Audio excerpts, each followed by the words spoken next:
On va donc passer à notre intervenant suivant, Thomas Wouters, qui travaille au Centre de recherche d'économie publique à la KU Leuven et qui va vous présenter les résultats de ses travaux et le système d'inscription en Flandre. Bonjour à tous. Je suis Thomas Wouters. Je viens de KU Leuven. J'ai travaillé avant avec Ides Nicaise et Steven Gronet. En fait, je crois que Ides Nicaise, c'était le prof qui était invité d'abord, mais moi, je le remplace pour vous introduire, vous parler un peu de la procédure d'affectation des élèves en Flandre. Ça va être un peu descriptif, je pense, donc oui, je vais vous... je vais parler un peu comment ça marche en Flandre. Il y a deux éléments que je veux en parler avec vous dans la procédure d'affectation. Le premier, c'est ce qu'on appelle CAR, en néerlandais Centraal Aanmeldingsregister, donc ça veut dire registre centralisé, système d'affectation centralisé. Ce sont des systèmes assez nouveaux. Je pense que le premier était introduit à Gand en 2008. Voilà, c'est le premier élément. Et puis, peut-être vous avez déjà entendu le nom double quota. Donc, en Flandre, depuis l'année scolaire 2013-2014, dans certaines régions, donc pas pour toutes les écoles, mais dans certaines régions, il y a ce système de double quota qui a comme but de réduire la ségrégation scolaire, mais qui n'enlève pas le système, le fondament, disons, de la libre choix. Voilà, donc ces deux éléments, je veux discuter aujourd'hui. Dans ma présentation, il y a un focus sur les écoles fondamentales, mais en fait, ces deux éléments, ils sont aussi utilisés pour les inscriptions aux écoles secondaires. Donc là, au début des écoles secondaires, première année, il y a aussi, dans les mêmes régions, il y a aussi le système de double quota et il y a aussi la possibilité qui est aussi de plus en plus populaire d'implémenter ce système centralisé.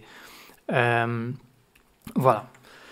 Un peu de contexte pour commencer.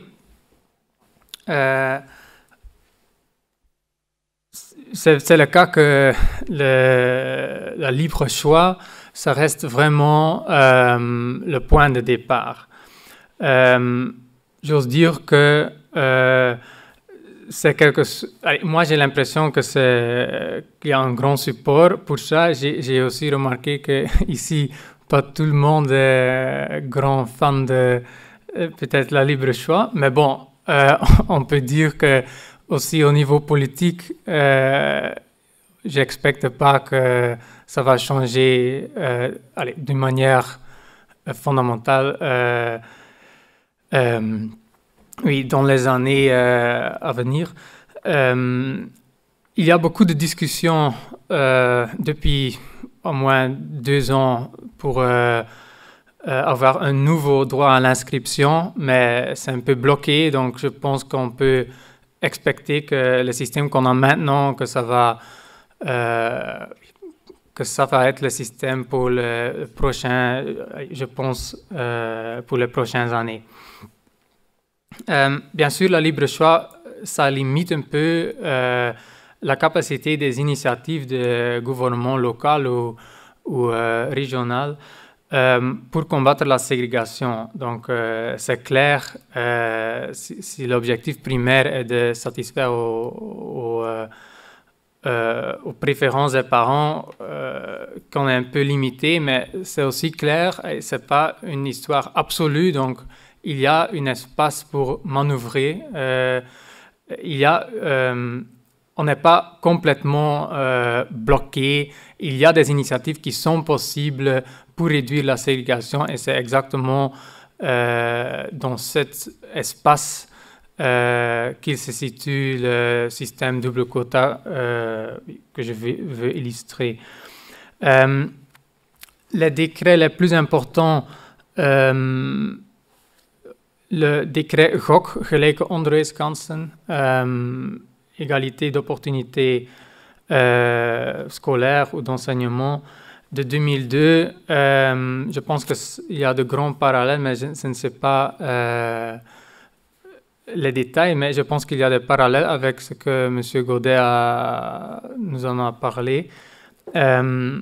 En fait, ça traduisait le droit à l'inscription, je pense, à une obligation du part de l'école à accepter tous les élèves qui, et c'est un peu formel, donc qui sont d'accord avec le projet pédagogique, donc qui sont d'accord avec le règlement scolaire, et bien sûr s'il y a encore des places disponibles, donc si ces deux conditions sont satisfaites.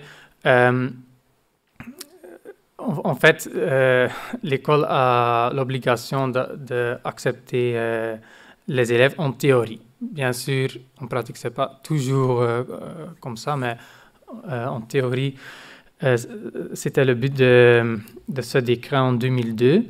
Puis en 2008, il y avait la possibilité d'implémenter des systèmes centralisés. Et en 2011, il y avait le système de double quota qui est donc mis en pratique pour la première fois en 2013. Je commence par le système centralisé. OK, c'est pas une grande surprise, mais donc il y a quelques objectifs politiques qu'on voulait répondre. Le premier, ce qui est visible dans certaines écoles qui sont populaires où il y a de congestion, il y avait des files d'attente, il y a des gens qui font du camping pour plusieurs jours, même une semaine. Et donc oui, on veut éviter les situations comme ça. Et on veut faire ça dans une manière transparente, implémenter un système équitable. Et pour ça, cette procédure de aanmelden ou préinscrire dans une manière centralisée, donc la plupart des gens, ils visitent le site web. OK, on peut aussi téléphoner.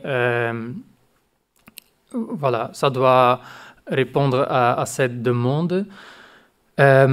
J'ai écrit aanmelden, c'est pas exactement la même chose à s'inscrire. Donc, après la procédure au site web, on obtient un ticket pour une école et avec ce ticket, on peut s'inscrire.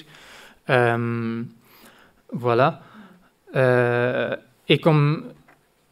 OK, donc c'était 2009 apparemment, donc c'est implémenté à Gand, puis à Anvers et à Bruxelles. Et maintenant...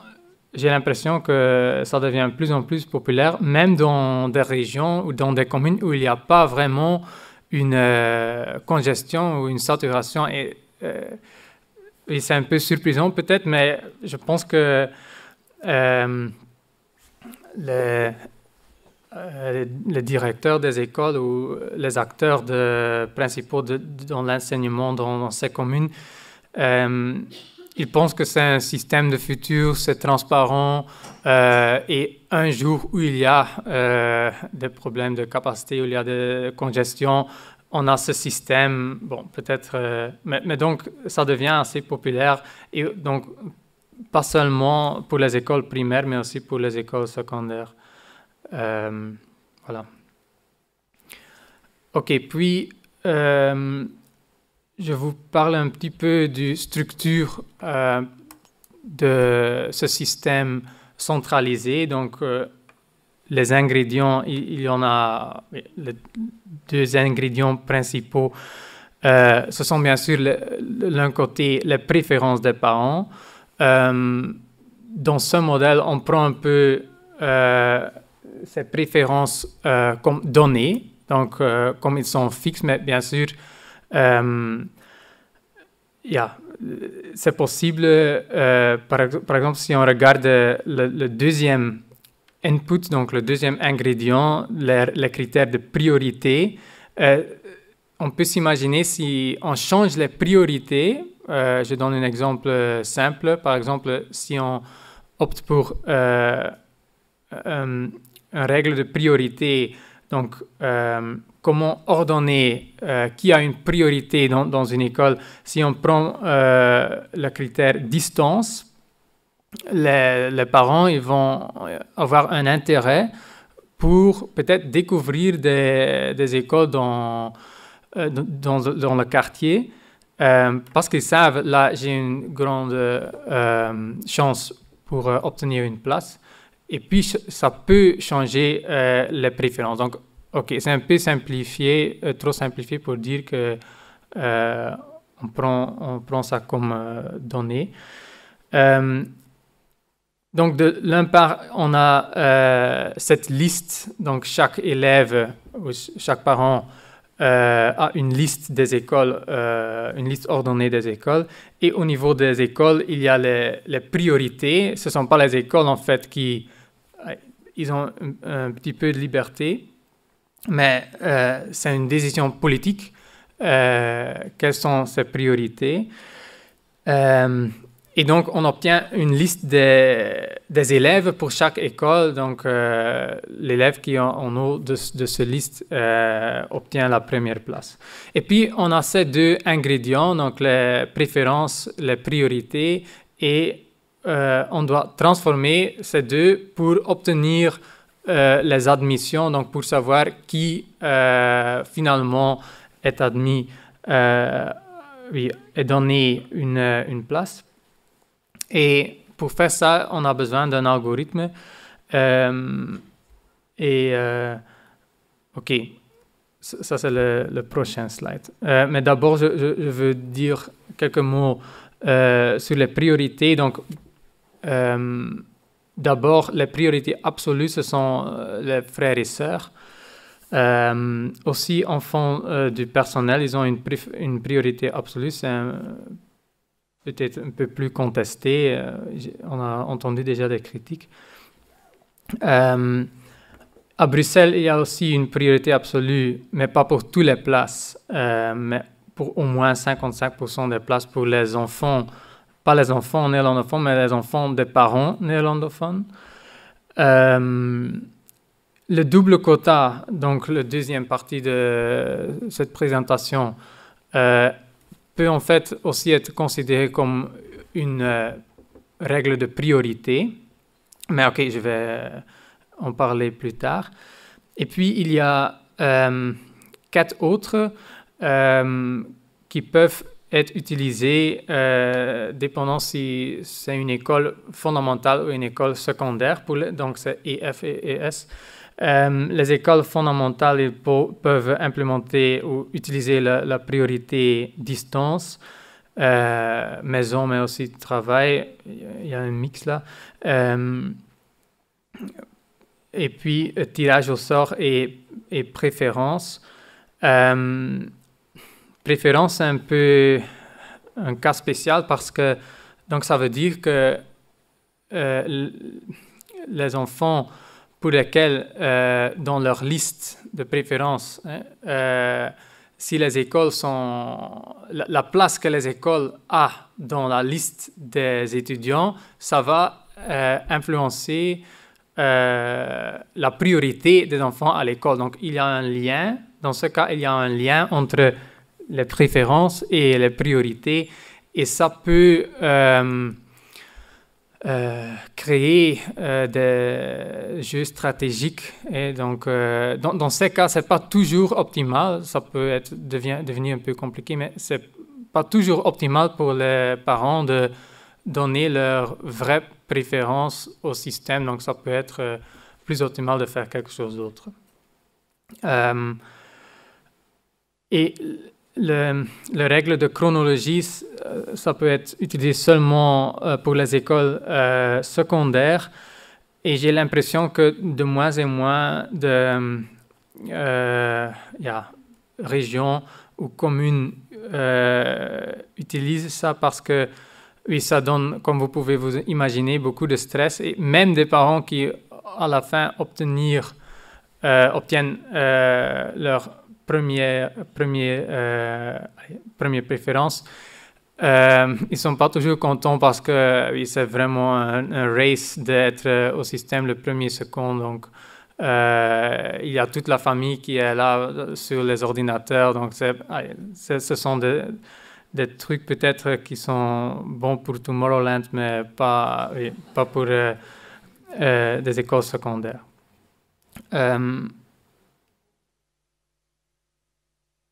OK, et un dernier détail, donc le tirage au sort et les préférences, donc ça doit être utilisé en combinaison avec un autre critère. Et en pratique, on voit aussi que les écoles, ils vont, par exemple à Anvers, il y a 75% des places qui sont allouées par utilisant le critère distance 25% préférence, et à Gand, c'est 0% préférence.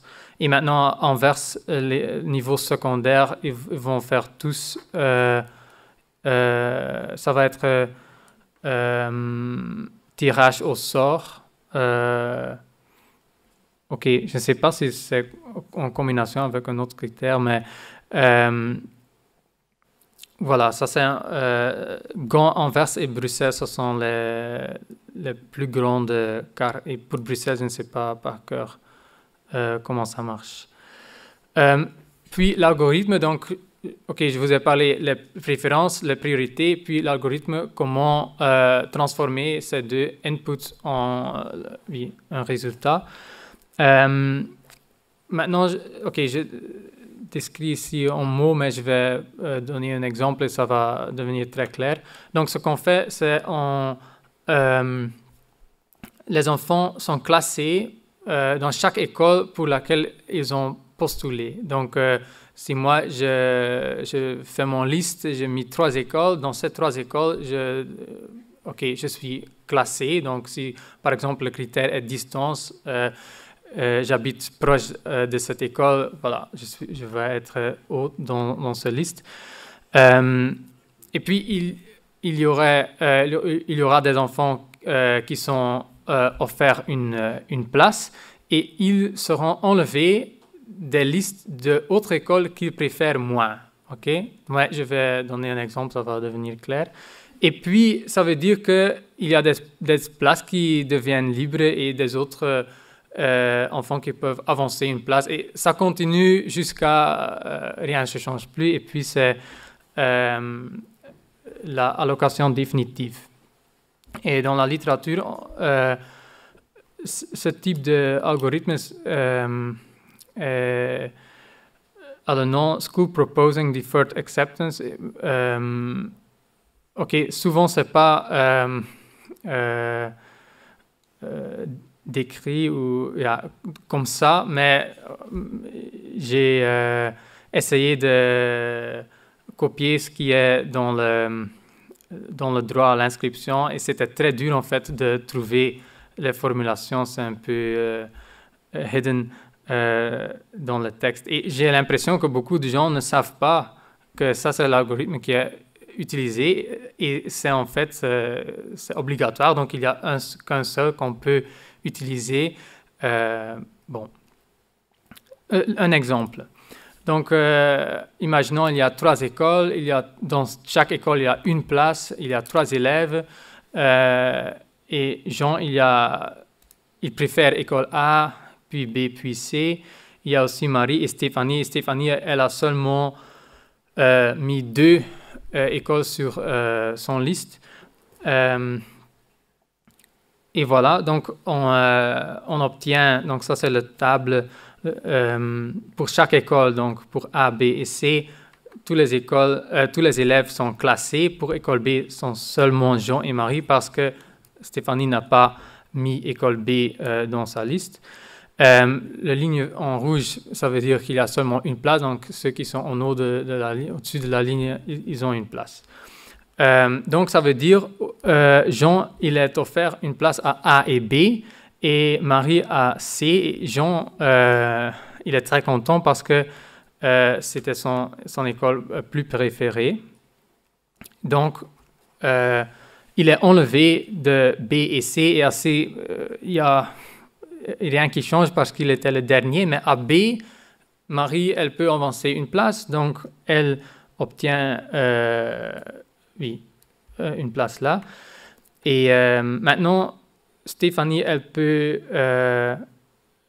donc, parce que Marie, elle a obtenu la place à école B, elle préfère B sur C.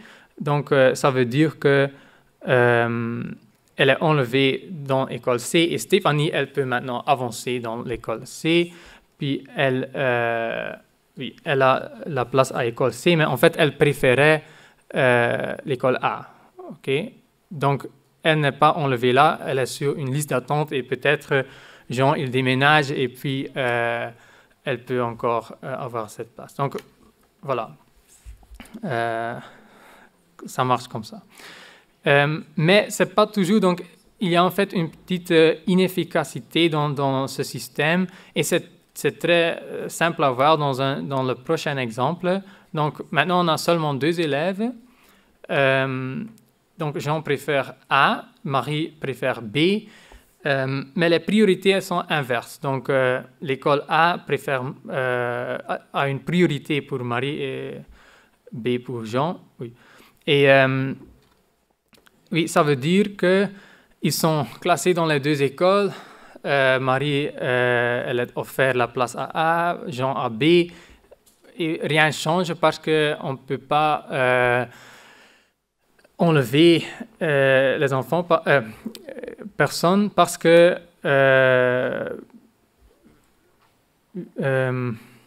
en fait, les 2, ils bloquent les uns les autres. En fait, ils veulent changer parce que Marie, elle préfère B, l'autre préfère A, mais ce n'est pas possible, c'est la nature de l'algorithme.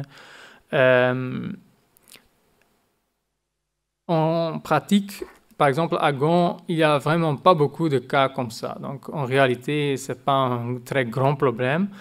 Je pense moins que 1% d'élèves qui peuvent améliorer d'une manière comme ça.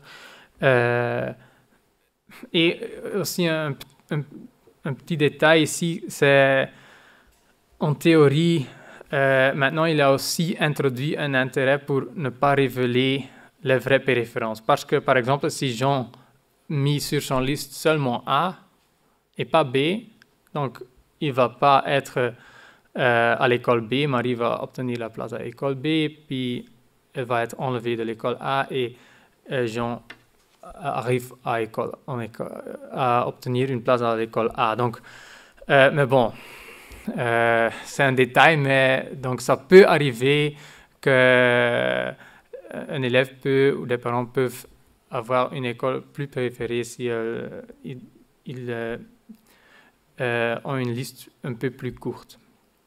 Ok, voilà, j'ai trop parlé de système de cartes, donc le système centralisé. Puis, la deuxième partie, ce sont les doubles quotas. Donc, en fait, quota, c'est peut-être un mot qui n'est pas super clair, parce que quota, ça semble assez fixe. Il s'agit plutôt de réserves, je dirais. Donc, ça veut dire qu'il y a des places qui sont réservées. Donc, il y a 2 groupes d'élèves. On doit définir ça. Donc, il y a des élèves favorisés, des élèves défavorisés. Et il y a un pourcentage, une proportion des places qui est réservée pour les élèves favorisés et le reste pour les élèves défavorisés. Comme j'ai dit, c'est implémenté donc, en pratique depuis 2013 dans les LOP. Donc les LOP, ce sont locale overlegplatforms, ce sont des plateformes locales de consultation, traduit littéralement. Et j'ai déjà remarqué que ce sont des acteurs principaux de l'éducation, donc des directeurs, par exemple, qui sont là et qui discutent, qui essayent de résoudre des problèmes par exemple liées à la ségrégation ou à la droit d'inscription, donc des choses pour lesquelles on peut coopérer entre les écoles. Et ce sont aussi des régions dans lesquelles il y a plus de congestion, où la problématique de la ségrégation est plus prononcée. Voilà. Le but de système, voilà, c'est de combattre la ségrégation, donc de réduire les grandes différences entre la composition sociale entre les écoles. Ou une autre perspective, c'est de faire sûr que les écoles reflètent la composition sociale du quartier. Bien sûr, c'est possible qu'il y ait une tension entre les deux, donc c'est possible qu'il y ait des quartiers complètement défavorisés ou très favorisés, et quand les écoles doivent refléter la composition de ce quartier, ça va dire qu'il y aura des grandes différences en termes de composition sociale entre les écoles. Donc, mais en pratique, cette tension, c'est pas très grande. Donc, normalement, la ségrégation résidentielle, c'est moins prononcé que la ségrégation scolaire. Donc, normalement, il n'y a pas une très grande tension entre ces deux. Pour être très clair, je vais retourner dans ce slide, mais je vais montrer quelques figures. Je ne pense pas, en fait, que c'est... Allez, juste pour être sûr qu'on est clair sur ce que je veux dire. Donc, oui, les deux cas extrêmes, la ségrégation parfaite, le cas en droit. Là, les deux groupes, ils ont leur propre école. Et l'intégration, il y a les écoles qui, en termes de composition, ils sont très similaires. Ou on peut dire, si on prend ici la ligne bleue, on peut imaginer que la ligne bleue, c'est la composition du quartier ou de la ville. Et les deux écoles, maintenant, ils reflètent bien cette composition. Et puis une augmentation, oui, ça veut dire que cette imbalance entre les écoles, les différences entre les écoles, ça devient plus prononcé. OK. Donc, en pratique, il y a ces deux groupes. Bien sûr, on doit les définir, ce qu'ils sont ces deux groupes. La définition prend la perspective socio-économique, donc il n'y a pas de variables ethniques. Les deux variables sont niveau d'éducation de la maman et il y a un proxy pour le salaire, donc si la famille reçoit une allocation de scolarité. Et donc si la maman ne possède pas le diplôme de l'enseignement secondaire ou si la famille bénéficie d'une allocation scolarité, donc si une des deux conditions est satisfaite, l'élève est classifié comme enfant comme défavorisé et le reste, ils sont classifiés comme favorisés. Et voilà, et on doit, bien sûr, c'est pas toujours facile de décider quelle proportion de places réservées pour quel groupe. Donc, on peut regarder aux compositions d'écoles, on peut à la composition du quartier, des enfants qui ont un certain âge qui habitent là. Donc, bien sûr, si on prend une autre composition de référence, ça peut être un impact. Et le but, c'est pas de... le but, c'est pas de privilégier un des deux groupes. Donc, le but, c'est de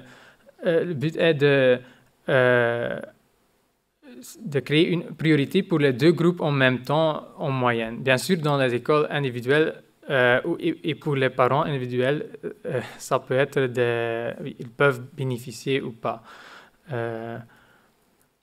Voilà, un petit exemple très simple. Donc, imaginons une école, il y a 2 classes, il y a 3 élèves.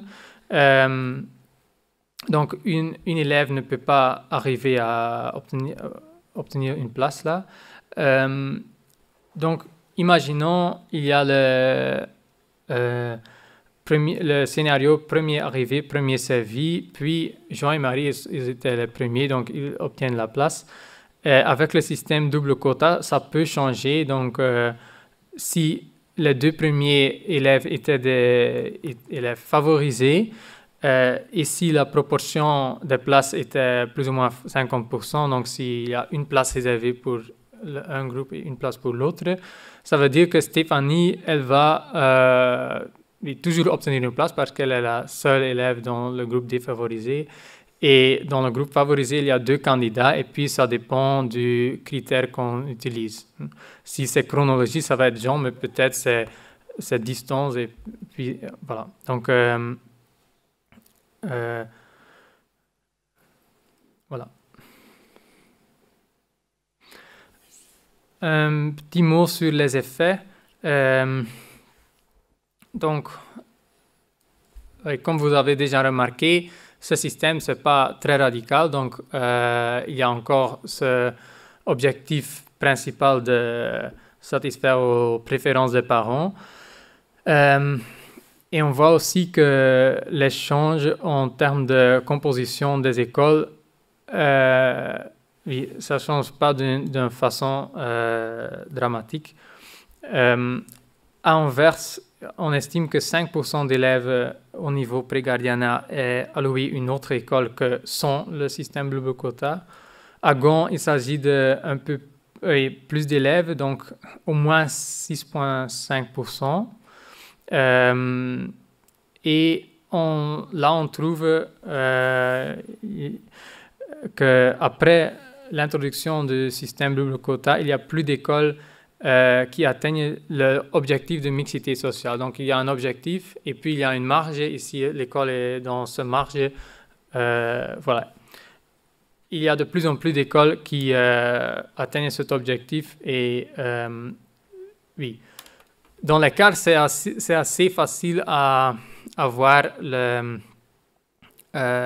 l'impact causal de ce système double quota parce qu'on a les préférences, on a les priorités, on peut changer, on peut voir ce qu'il arrive si on enlève l'élément double quota ou si on introduit. Pour les autres lobes, c'est un peu plus difficile et là, je trouve aussi, donc j'ai fait une recherche il y a une année et on trouve aussi l'effet expecté, donc dans les régions où il y a plus de congestion, donc ça sont les régions où ce système de double quota peut avoir un effet. Donc s'il n'y a pas de congestion, tout le monde peut être donné une place. Donc dans ces régions avec la plus grande congestion, là on voit aussi la plus grande réduction en ségrégation scolaire. Mais cet effet, on le voit seulement entre les communes et pas vraiment dans les communes, mais c'est pas clair. Les dates sont aussi pas formidables, donc c'est pas clair déjà pourquoi. Mais bon, dans les 3 études, la conclusion est plus ou moins comparable. Donc il y a cet effet, une réduction de ségrégation, mais OK. Ce système n'est pas en place dans les études, c'était après 1 ou 2 ans qu'on observe des changes. Et bien sûr, il faut se réaliser que l'objectif n'était pas d'avoir des effets dramatiques aussi. Si je peux encore, mais ça va, je vais être vite. Il est aussi important de réaliser que le système double quota, le système de CAR, ce n'est pas un système isolé. Donc, il y a bien des mesures complémentaires qui peuvent contribuer à la réussite ou l'échec d'un système comme ça. Très important, bien sûr, c'est les informations que les parents reçoivent et il est aussi très important que les parents ils sont informés, ils sont contactés spécialement les groupes défavorisés parce qu'eux, ils sont souvent plus difficiles à convaincre où ils sont moins informés. Peut-être ils ne savent pas que ce système existe. Et bien sûr, chaque année, ce sont de nouveaux parents.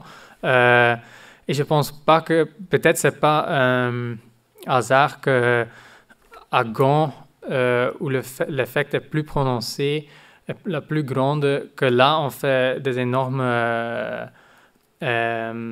efforts pour vraiment contacter, en utilisant tout le réseau de services sociaux, les parents qui sont les plus défavorisés.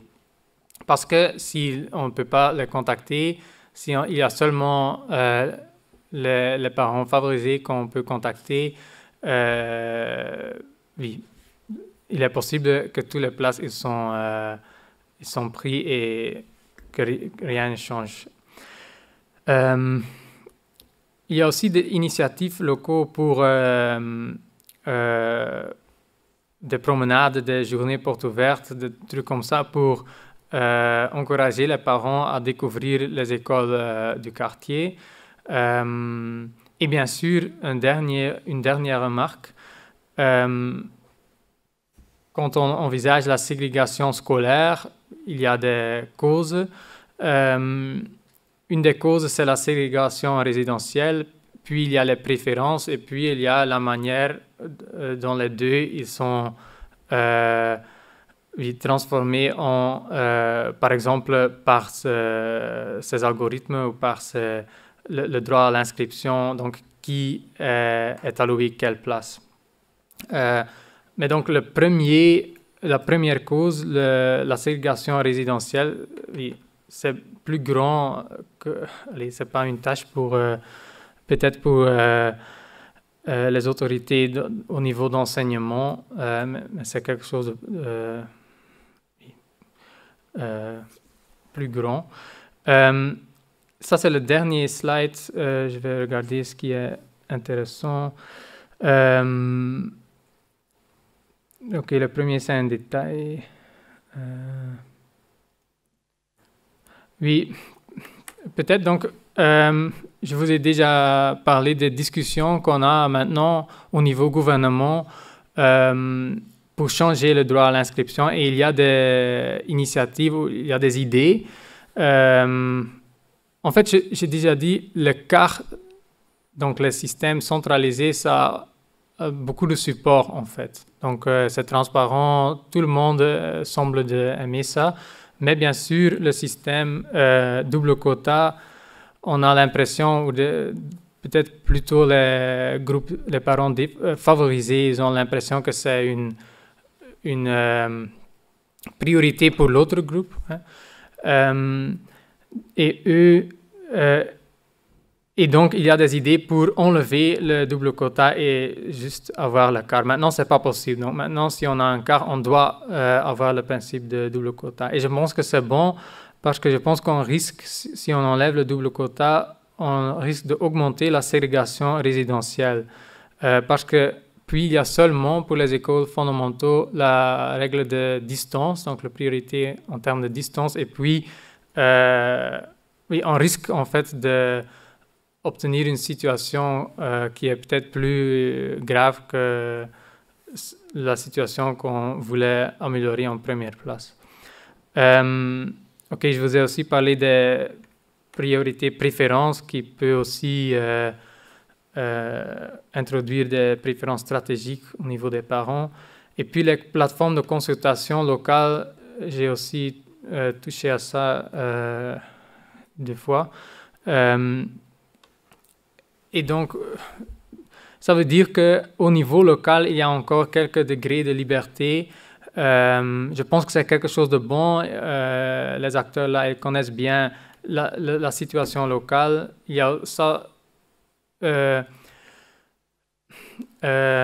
aussi le fait qu'on peut augmenter le support dans la population, dans les écoles, parce que je pense, et mon expérience après parler avec les acteurs là, c'est un approche de one size fits all, c'est pas nécessairement très bon parce qu'il y a des éléments spécifiques dans les quartiers, des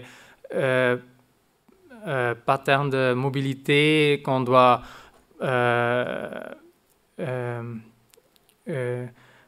oui, si on est bien au courant de ces facteurs, c'est plus possible d'avoir une politique plus efficace. Mais, OK, et là je termine. Ça introduit aussi des différences entre des villes, des communes et les gens qui regardent plusieurs écoles qui sont dans de différentes lobes. Pour eux, peut-être ça devient plus complexe parce qu'il y a d'autres dates ou d'autres de petits détails qui sont différents et ça, oui, augmente la complexité. OK, merci.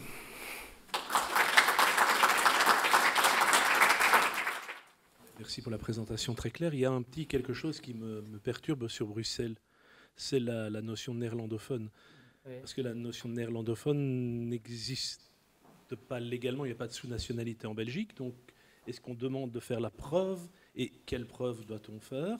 Et si c'est avoir fait ses études, soi-même comme parent néerlandais, ça veut dire que de fait, ce n'est pas tant les francophones qui sont visés par cette mesure, c'est surtout les allophones qui, évidemment, n'ont pas fait leurs études, en tout cas la première génération. Je me dis, comment est-ce qu'on va justifier ça? Et pourquoi est-ce qu'à ce niveau-là, on n'a pas un double quota? C'est-à-dire dire, à Bruxelles, bien, la population, elle est composée de 10 à 20% de néerlandophones, donc le double quota devrait être 10, 15 versus 85.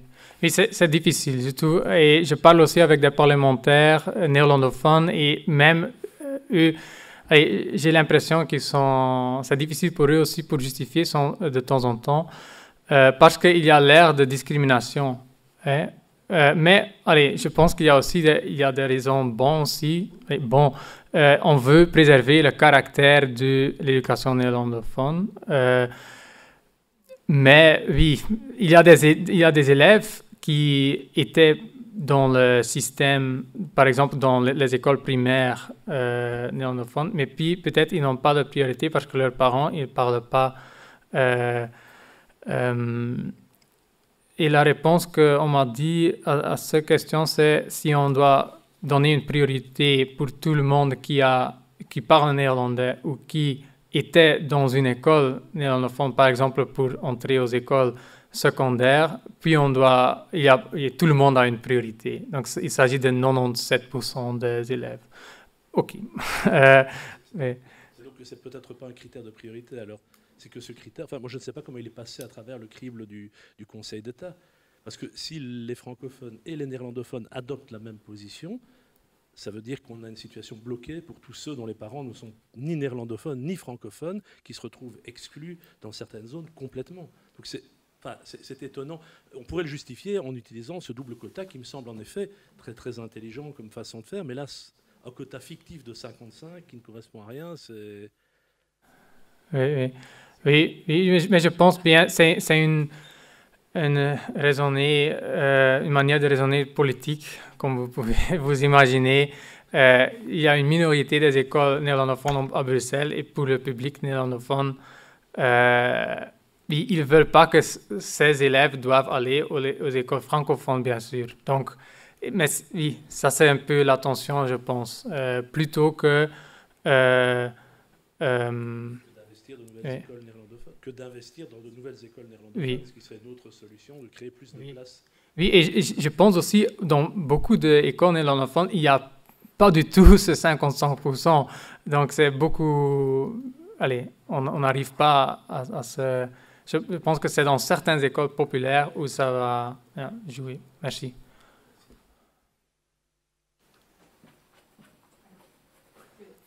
Pour prolonger l'idée, il me semble qu'ils ont mis cette mesure parce qu'ils estimaient qu'en dessous d'un minimum de parents capables de soutenir leur enfant linguistiquement, etc., c'était des conditions dans lesquelles il n'y avait pas moyen d'enseigner. Et c'est incroyable quand on voit les conditions dans lesquelles une série d'écoles fonctionne côté francophone sur Bruxelles, où il y a 90-95% d'enfants d'origine étrangère qui ne parlent pas français quand ils y arrivent. Ça, c'est une petite remarque à part. Oui, Ce que oui. je voulais vous demander, c'est... Mais je pense qu'aussi dans beaucoup d'écoles néerlandophones, il y a aussi cette situation. Donc les chiffres, Oui. quand on parle de, pas nécessairement ethnique, mais socio-économique,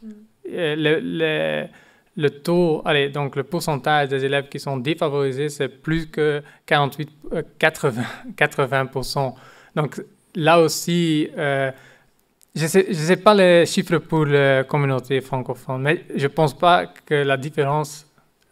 Ok, je n'ose pas dire, donc je sais pas. Mais je sais aussi pour les écoles néerlandophones, le profil socio-économique, c'est aussi assez défavorisé, oui. La question que je voulais vous poser, je sais que pour obliger les écoles à se mettre autour de la table dans les LOP, il y a eu des conditions très, très, très dures, très strictes, mises en place par le pouvoir politique flamand, qui portaient, je pense, sur l'accès aux frais de fonctionnement, mais à une partie des frais de fonctionnement, pour obliger les écoles à se mettre autour de la table et à faire cet arbitrage de public sur une zone territoriale en tenant compte de l'intérêt général. Est-ce que vous pouvez rappeler quelles étaient ces mesures coercitives? Dire qu'il y a COPS et Sankt-Mitra Boutani nous en avait parlé, mais peut-être dire que toi tu peux... Peut-être les mieux rappeler, placés, tu te je ne sais rappelles? pas.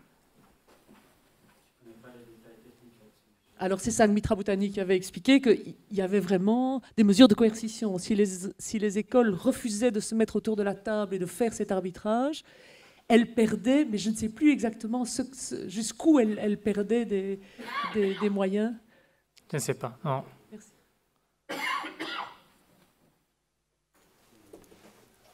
Je voulais rebondir sur la remarque ou la question de Marc. Et parler un peu de la pratique. En fait, une de mes filles se trouve maintenant en dernière année primaire, école néerlandophone à Bruxelles, et s'est inscrite en deuxième secondaire. Et la moitié des élèves de sa classe n'ont pas pu s'inscrire dans l'école adossée à cause de cette règle de préférence pour les parents qui parlent le néerlandais. Ce qui est une catastrophe et c'est la honte, franchement, et ça provoque même des traumatismes auprès des enfants, parce que là, et je peux vous dire, je peux déclarer que les enfants qui se trouvent dans la classe de ma fille parlent autant bien ou autant mal le néerlandais que ma fille, et que c'est un critère totalement absurde de prendre les parents comme référence. Mais malheureusement, il y a eu très peu de débats ouverts et publics là-dessus, y compris du côté flamand. Je pense, j'ai personnellement entendu plus d'échos du côté francophone sur ce système mis en place maintenant du côté flamand qu'en Flandre ou à Bruxelles côté néerlandophone. Donc je pense que là, c'est une thématique à mettre à l'évidence. Mais j'ai une question pour toi, Thomas, un peu un paradoxe, je ne sais pas si tu sais me répondre, mais il y a quelque part ce paradoxe que d'un côté, il y a un système introduit de registre d'allocation des places centrales, sur lequel quasi tous les experts et tous les parties prenantes sont contents.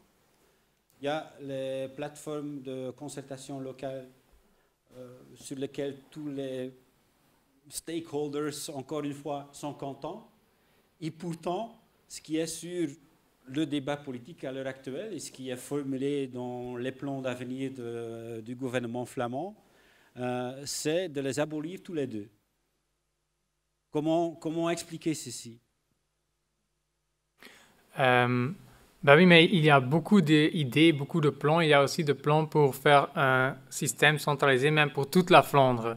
Peut-être il y a aussi des idées pour juste abolir tous, parce qu'il y a bien sûr des parlementaires qui pensent que tout le droit à l'inscription, tout ça, c'est le gouvernement qui interfère dans une partie de la société où elle ne doit pas intervenir. Donc, ça existe sûr, mais je serais très, très, très étonné si la possibilité, parce que ce n'est pas une obligation, hein, seulement pour les écoles fondamentales, Gand, Anvers, Bruxelles, mais pour les autres, ce sont des initiatives qui n'étaient pas obligatoires. Ce sont les acteurs locaux qui ont choisi pour implémenter ça. Donc, je serais très étonné si on abolit la possibilité de faire ça. Mais pour le système de double quota, là, c'est difficile. C'est clair que la NBA ne l'aime pas trop. Mais je pense le CDMV, je pense qu'ils sont un peu entre les deux. Ils veulent faire quelque chose. Ils veulent faire quelque chose contre la ségrégation. Et ils ne voient pas beaucoup d'alternatives, je pense. Oui, donc là, c'est difficile. Mais je pense, comme il est bloqué, comme la situation est bloquée, je pense que la situation la plus waarschijnlijk, c'est une continuation de ce qu'on a maintenant.